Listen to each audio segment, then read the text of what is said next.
Good evening, ladies and gentlemen. I'm Emma Acosta, and I'm a candidate for mayor of El Paso. Currently, I'm a city representative on the council. There is a flyer out there if you want to know more about me. It's there. I am a lifelong resident of the city of El Paso. I am a product of public school. I didn't go to private school. I went to public school.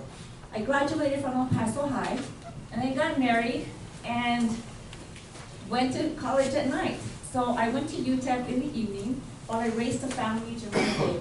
So I graduated from UTEP with a Bachelor's of Business Administration and continued my education and got a Master's of Business Administration from Webster University. I had a career with the city for 30 years and retired as the Environmental Services Director. After that, I opened up my own business and ran it for several years until someone encouraged me to run for office. I have been elected to my district 3 times already. The people of District 3 have had their, I'm a little bit under the weather today, have relied on me the last 3 times. I have been the only city representative in the last decade that has run unopposed. And I ran unopposed not by chance. I ran unopposed because I listened to my constituents. I have town hall meetings in my district, and I ask them the questions that need to be asked, and I ask them what they think. I give them the facts. I don't give them emotion. I give them the facts, and I ask them what they want. And that's how I vote on council. And that's exactly what I want to do. I want to make sure that government comes to you, the people. We need to hear from you, the people of El Paso. We need to hear where you want us to go. Where do you want us to take the city? We have a lot of ideas. How do we fund those ideas? That's the big issue. There's all kinds of ideas out there. How are we going to fund them? And this is where you get involved. How do you want us to fund that? Because ultimately, you, the taxpayer, is going to pay. So I want to make sure that we bring government to the people, because government should be by the people and not by someone out here that has all these ideas and no way to actually pay for them. So I'm running for mayor, and I'm asking you for your vote, and I'm asking you for your support. Emma Acosta for mayor. Thank you. What exactly do they want to see? So one of the first things that they indicated was, many times veterans, maybe they don't have a car, they don't have the resources to get a cab or what have you. So one of the first things we did, and it's going on right now, and if you know other veterans, let them know, that we have free bus service for veterans. They do have to sign up, they do have to register, and then they show their ID, and then they get on the bus free of charge. And that's 24/7. And they can use that bus service every single day. That's the first thing. The other thing that we did was we have the website where you can click on the website, and I know that almost everybody has a smartphone. So you can click on the website for the City of El Paso. It is one of the first things you're going to see is the veterans website, so that you can get information for that. But the other thing that we also have to do is we have to make sure that we continue to contact our congressmen, both of them, Congressman Hurd and Congressman O'Rourke, because Congressman O'Rourke is doing a lot of things for veterans, and we make sure that these veterans are getting the benefits that they need and the resources that they need, and get the information so that they can help themselves. Because I think it's important that we, as a government, contact the other government and say, hey, look at all the issues that we're having, and we have these certain conditions. Sometimes veterans don't know how to live, they don't know how to find a place to live, they don't know what resources they have, and we have funds available for veterans. If you know of a homeless veteran, again, you contact our office, contact either any city representative office, you can contact the Community Human Resources Community Development Department, and there is funding for veterans that maybe don't have a place to live. So we are already doing that, and we must continue to do that. We must continue to help our veterans in El Paso. We have a huge, huge population of veterans, and my hats off to you. Thank you very much for your service. You're the reason we have freedom in our country. Thank you.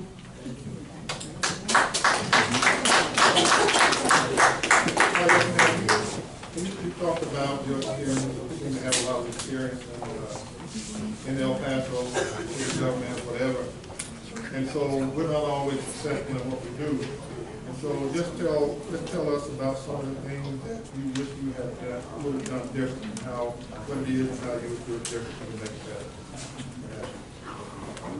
And I'm not thinking of anything specific, just, sometimes we do things and, things come out right. So just tell us about something that you would have done different, how you would improve on it to make the city a better place. One of the things that I think I would have done different was when I was working for the city of El Paso, a few years before I retired, when you start getting close to retirement, sometimes you ask, how much benefits would I get? So when I did that, I realized and I found out that women in city government were being penalized 5% of their retirement. And when I asked, wait a minute, why? I was told, well, because our actuarial studies show that women are going to live longer, and so therefore we penalize you by 5%. And I'm like, well, wait a minute. I've been working the same as any other man. I've been putting my money into that pension fund for all these years. Why should I get penalized? Because that's the way it is. Well, I chose to go against that. And I made an effort, and there was an employee association headed by someone that you know. And I said, you know what? She was also a single female. And I said, I don't think this is fair. We changed the ordinance so that going forward, no woman that works in government, the city government, will be penalized 5% of their retirement. What I would have done different was I would have gotten the media involved, and I would have said, this is not equality. And I think it's time that women have equality in our community. And I think it's time that we get treated the same way. And I think that's something that I would have done differently. Because it is unfair. It is unfair for a woman to be working the same as a man. And when you get ready to retire, to be said, you're going to get 5% of this because you're female. That was the only reason. And that's what I would have done.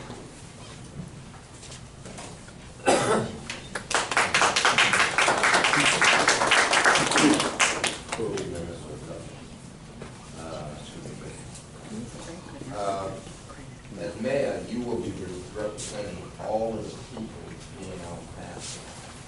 The question I want to ask you is directly in reference to African Americans.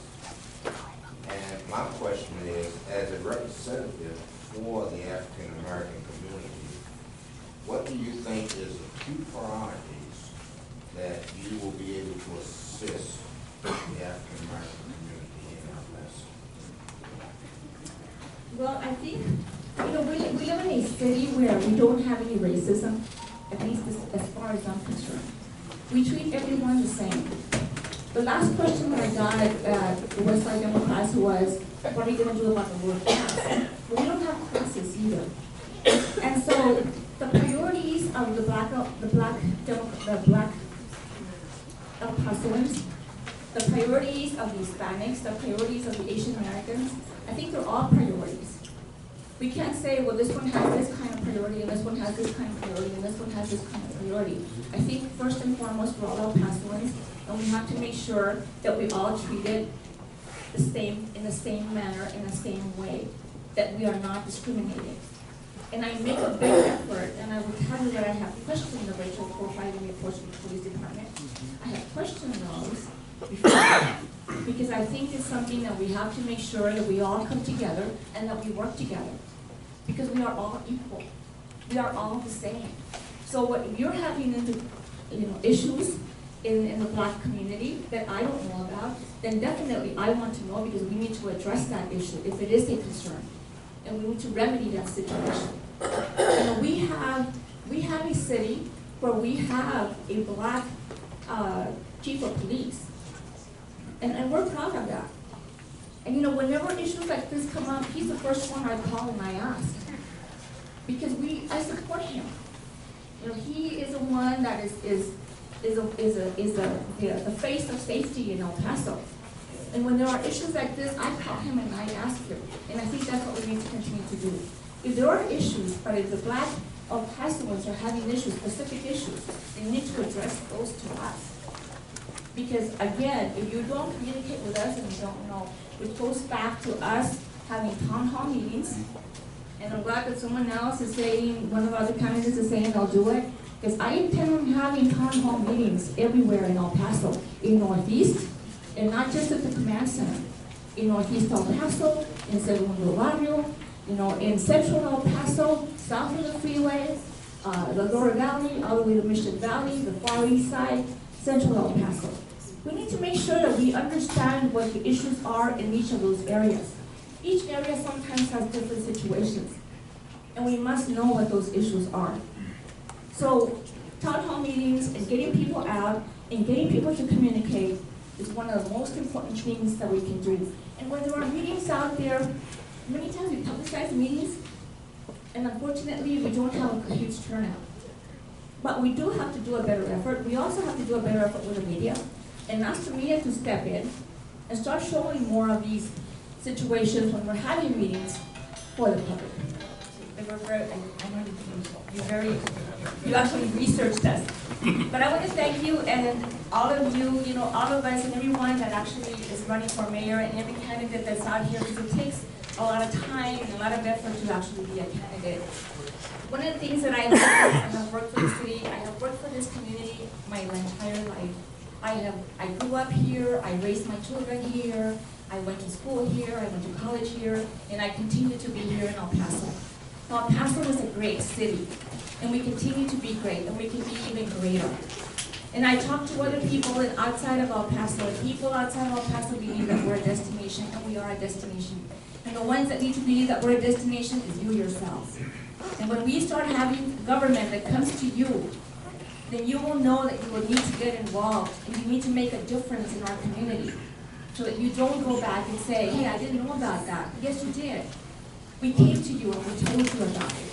That's one of the first things that I'm going to do, is I'm going to make sure that we go out and we give you all that information. I want to make sure that you're involved. And I'm asking you to vote for Emma Acosta for Mayor of El Paso.